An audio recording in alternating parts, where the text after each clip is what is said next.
అందరికీ నమస్కారం. పల్నాడు పర్యటన సందర్భంగా వైఎస్ జగన్మోహన్ రెడ్డి గారికి వచ్చినటువంటి అశేష జనాదరణని చూసి కూటమి ప్రభుత్వం ఓర్చుకోలేక, చంద్రబాబు నాయుడు గారు తట్టుకోలేక జగన్మోహన్ రెడ్డి గారి మీద కాలకోట విషం చిమ్ముతా ఉన్నారు. అక్కడ ఒక ప్రమాదం జరిగి సింగయ్య అనేటువంటి వ్యక్తి మరణిస్తే అది కావాలని జగన్మోహన్ రెడ్డి గారికి ఆపాదించాలని, జగన్మోహన్ రెడ్డి గారికి ఉన్నటువంటి ప్రజాదరణని ఏదో రకంగా తగ్గించాలని కుట్రపూరితంగా ఈ రోజున ఒక కేసును కూడా నమోదు చేసి అందులో సెక్షన్లు కూడా మార్చి పైశాచిక ఆనందాన్ని ఈ రోజున కూటమి ప్రభుత్వం పొందుతా ఉంది. అసలు జరిగిన వాస్తవాలు ఏంటి? కానీ కూటమి ప్రభుత్వం కానీ కూటమి అనుకూల మీడియా, సోషల్ మీడియా ఏ విధంగా అక్కడ వాస్తవాల్ని వక్రీకరించి దుర్మార్గంగా విష ప్రచారం చేస్తున్నటువంటి అంశాన్ని ఈ రోజున ప్రజలు తెలుసుకోవాలి. సింగయ్య మరణం క్యాన్వాయ్లో ఉన్నటువంటి ఏ వాహనం తగలలేదని, క్యాన్వాయ్కి సంబంధం లేనటువంటి ఒక వాహనం తగిలిందని ఎస్పీ సతీష్ గారు అక్కడ ఒక ప్రెస్ మీట్ పెట్టి ఆ రోజున మాట్లాడడం జరిగింది. మరి సదరు వెహికల్ యజమాని పిలిపించి మాట్లాడి జామీన్ ఇచ్చి స్టేషన్ బెయిల్ ఇచ్చి బయటికి పంపించినటువంటి మాట వాస్తవమా కాదా? దీనికి కూడా సమాధానం చెప్పాలి. అదేవిధంగా చాలా మంది మాట్లాడుతూ ఉన్నారు నిర్దాక్షిణ్యంగా రోడ్డు మీద పడేసి వెళ్ళిపోయారు అని. కానీ ఇది అవాస్తవం. ఎక్కడైతే లాన్లో పడిపోయినటువంటి సింగయ్యని వైఎస్ఆర్సీపీ నాయకులు క్యాడర్ డివైడర్ చుట్టూ తిరిగి వెళ్లి సింగయ్య ఉన్న ప్రాంతానికి వెళ్లి వారిని వెంటనే మా సొంత వాహనాల్లో ఆసుపత్రికి తరలిస్తామని చెప్తే అక్కడున్న ఏఎస్ఐ రాజశేఖర్ గారు ఈ విషయాన్ని మీరు వెహికల్లో తీసుకెళ్ళడానికి వీలు లేదు, మేమే 108లో కానీ లేకపోతే అంబులెన్స్ లో కానీ పంపిస్తామని చెప్పిన మాట వాస్తవం. అందువల్ల అక్కడ 35 నిమిషాల సమయం వృధా అయింది. అతన్ని ప్రాణాలను కాపాడగలిగేటువంటి సమయాన్ని కూడా ఆ రోజున దుర్వినియోగం చేశారు. ఆ అవకాశం కూడా వైసీపీ నాయకులకి కార్యకర్తలకి ఇవ్వని మాట నిజం. నిజంగా వైసీపీ నాయకులు వారి వాహనాల్లో ఆసుపత్రికి తీసుకెళ్లి ఉంటే ఖచ్చితంగా సింగయ్య ప్రాణాలు కాపాడగలిగి ఉండేవాళ్ళు. కానీ ఎందుకు అక్కడ ఉండేటువంటి ఏఎస్ఐ రాజశేఖర్ గారు అనుమతించలేదు? ఎందుకు అనుమతించలేదు? వైఎస్ఆర్సీపీ నాయకులు కానీ కార్యకర్తలు కానీ ఎంతో బాధ్యతాయుతంగా అక్కడ స్పందించిన ట్రాఫిక్ ఏఎస్ఐ రాజశేఖర్ గారు అనుమతించలేదన్న మాట నిజం. అట్లాగనే జగన్మోహన్ రెడ్డి గారు పల్నాడు పర్యటన ముగించుకొని తిరిగి వస్తుండగా మరి నాయకులు కూడా ప్రమాదం జరిగింది, సింగయ్య అనే వ్యక్తి మరణించారని తెలియజేయగానే జగన్మోహన్ రెడ్డి గారు వెంటనే మానవతా దృక్పథంతో స్పందించి మరి పత్తిపాడు ఇన్ఛార్జ్ బలసాని కిరణ్ గారిని, అదేవిధంగా అంబటి రాంబాబు గారిని అక్కడి వెంటనే పంపించారు. మా నాయకులు కూడా వెంటనే స్పందించి సింగయ్య కుటుంబం పరామర్శించారు, ఆసుపత్రికి వెళ్లారు. మరి జగన్మోహన్ రెడ్డి గారికి మానవత్వం ఉండబట్టి ప్రమాదం జరిగి ఒక వ్యక్తి చనిపోయారని వెంటనే ఆయన స్పందించి మానవత్వంతో 10 లక్షల రూపాయల చెక్కుని వెంటనే వారి కుటుంబానికి కూడా అందజేసిన మాట వాస్తవం. ఈ చెక్కును కూడా మరి అంబటి రాంబాబు గారు, లేళ్ల అప్పిరెడ్డి గారు, బలసాని కిరణ్ గారు, మరి వేణుగోపాల్ రెడ్డి గారు లాంటి నాయకులు కూడా, నూర్ ఫాతిమా గారు కూడా వెళ్లారు, ఆ చెక్కుని అందజేశారు. తక్షణమే స్పందించడం జరిగింది. మానవత్వంతో ఆ కుటుంబానికి 10 లక్షల రూపాయల చెక్కు కూడా ఇవ్వడం జరిగింది. అయినా కూడా విష ప్రచారాలు ఆపట్ల. పల్నాడు పర్యటనకి జగన్మోహన్ రెడ్డి గారికి అధికారికంగా అనుమతి ఇచ్చారు. 3 వెహికల్స్ లో 100 మందితో వెళ్ళమని చెప్పారు. రూట్ మ్యాప్ కూడా ఇచ్చారు. ఆ రూట్ కు అనుగుణంగానే జగన్మోహన్ రెడ్డి గారు కూడా పల్నాడు ప్రయాణం చేశారు. మరి ప్రయాణం చేసినప్పుడు ఒక ప్రమాదం జరిగితే మరి అక్కడ పోలీస్ శాఖ వారు జగన్మోహన్ రెడ్డి గారికి మరి భద్రత కల్పించాలి, రోప్ పార్టీని ఏర్పాటు చేయాలి. మరి ఇవేమి ఎందుకు చేయలేదో పోలీస్ శాఖ వారు కూడా సమాధానం చెప్పాలి. మీరు చెప్పిన రూట్లో మీరు చెప్పినని వెహికల్స్తోనే జగన్మోహన్ రెడ్డి గారు ప్రయాణం చేస్తే మీరు ఎందుకు వారికి భద్రత కల్పించలేకపోయారు? ఎందుకు రోప్ పార్టీని ఏర్పాటు చేయలేకపోయారు?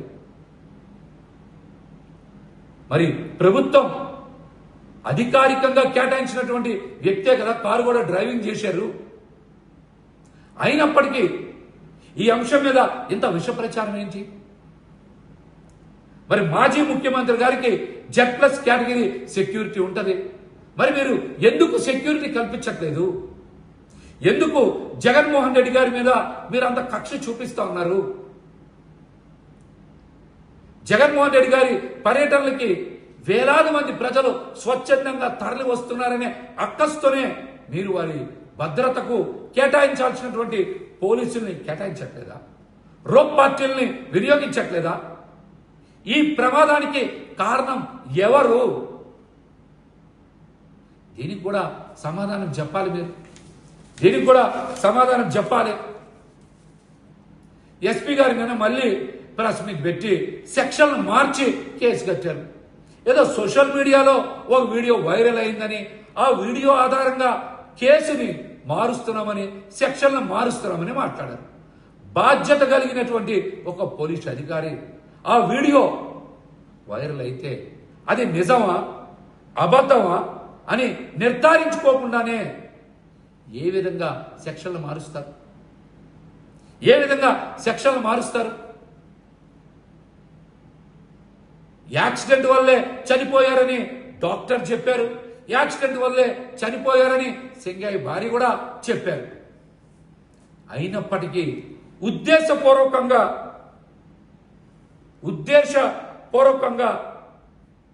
మరి కారు డ్రైవింగ్ చేయడం వలన చనిపోయారని సెక్షన్ మార్చారు. ఇది ఎంత దుర్మార్గం! ఇది ఎంత దుర్మార్గం! ఒక ప్రమాదం జరిగింది, ఒక యాక్సిడెంట్ జరిగింది. మొదట మీరు కట్టినటువంటి కేసు 106లో కట్టారు ఏంటి? మరి ఈ రోజున ఎందుకు సెక్షన్లు మార్చారు? ఎందుకు సెక్షన్లు మార్చారు? 105కి మార్చాల్సినటువంటి అవసరం ఏమొచ్చింది? సమాధానం చెప్పండి. ప్రమాదానికి ఉద్దేశపూర్వకంగా జరగడానికి చాలా తేడా ఉంది కదా. సింగయ్య అనేటువంటి వ్యక్తి, కారు డ్రైవింగ్ చేసేటువంటి వ్యక్తి గతంలో పరిచయం లేదు. అంత పెద్ద జనసందోహం ఉన్నప్పుడు ప్రమాదాన్ని ముందే పసిగట్టి నివారించాల్సినటువంటి బాధ్యత పోలీస్ శాఖపై ఉంది. మరి ఆ రోజు పర్యటనకు అనుమతి ఇచ్చింది మీరే కదా. అయినప్పటికీ ఈ విధంగా తప్పుడు కేసులు ఎన్నాళ్ళు నమోదు చేస్తారు? కారులో కూర్చున్నటువంటి వ్యక్తుల మీద కూడా కేసు నమోదు చేస్తారా? ఇదెంత దుర్మార్గం! ఇది ఎంత దుర్మార్గం! అధికారం మీ చేతిలో ఉందని ఇష్టానుసారం చట్టాన్ని మీ చేతిలో తీసుకొని కేసులు నమోదు చేస్తారా? రాష్ట్రంలో అసలు రాబోయే రోజుల్లో శాంతి భద్రత అదుపులో ఉండేటువంటి పరిస్థితి ఉంటుందా? మీరు సాధారణ ప్రజల మీద కూడా ఇలాగనే వేధింపులు గురి చేస్తారు కదా.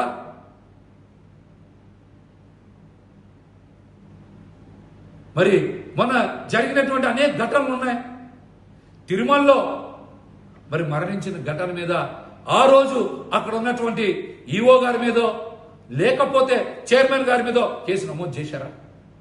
తిరుమల తొక్కేసిన ఘటనలో చనిపోతే ఆ ఘటన మీద మీరు కేసు నమోదు చేశారా? చెప్పండి. అదేవిధంగా సింహాచలం ఘటనలో కూడా మరి గోడ కూలి 7 మరణిస్తే 5 మంత్రుల బృందం కూడా ఏర్పాట్లన్నీ ముందు నుంచే పర్యవేక్షించారు కదా. మరి వారి మీద కేసు నమోదు చేస్తారా? ఆ పర్యవేక్షించినటువంటి 5 మంత్రుల్లో హోంశాఖ మంత్రి అనిత గారు కూడా ఉన్నారు కదా. వారి మీద కేసు నమోదు చేశారా? అక్కడ ఉండేటువంటి దేవాదాయ శాఖ అధికారుల మీద ఏమన్నా కేసు నమోదు చేశారా? లేకపోతే పవన్ కళ్యాణ్ గారు ఒక సినిమా ప్రీలీజ్ సందర్భంగా ఏర్పాటు చేసి కుర్రోళ్ళందరూ బైకులు దోలండి అని చెప్తే ఆ రోజు రాత్రే 2 ప్రమాదంలో చనిపోయారు కదా. మరి ఆ రోజున మీరు పవన్ కళ్యాణ్ గారి మీద ఏమైనా కేసులు నమోదు చేశారా? చెప్పండి. జగన్మోహన్ రెడ్డి గారికి వస్తున్నటువంటి ప్రజాదరణ చూసి తట్టుకోలేక అబద్ధాల్ని, అవాస్తవాల్ని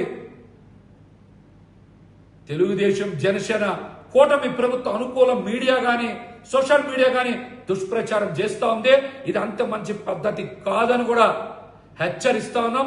పోలీస్ శాఖ కూడా ఈ ఘటనకి నైతిక బాధ్యత వహించాలి. జగన్మోహన్ రెడ్డి గారికి అధికారికంగా పర్యటనకు అనుమతి ఇచ్చి సరైనటువంటి భద్రత కల్పించలేకపోయారు. రోప్ పార్టీని సరిగ్గా ఏర్పాటు చేయలేకపోయారు. Z+ కేటగిరీ భద్రత ఉన్నటువంటి వ్యక్తి యొక్క భద్రతని మీరు ఎందుకు సరిగ్గా నిర్వహించలేకపోతా ఉన్నారో కూడా మీరు సమాధానం చెప్పాలని మేమైతే డిమాండ్ చేస్తా ఉన్నాం.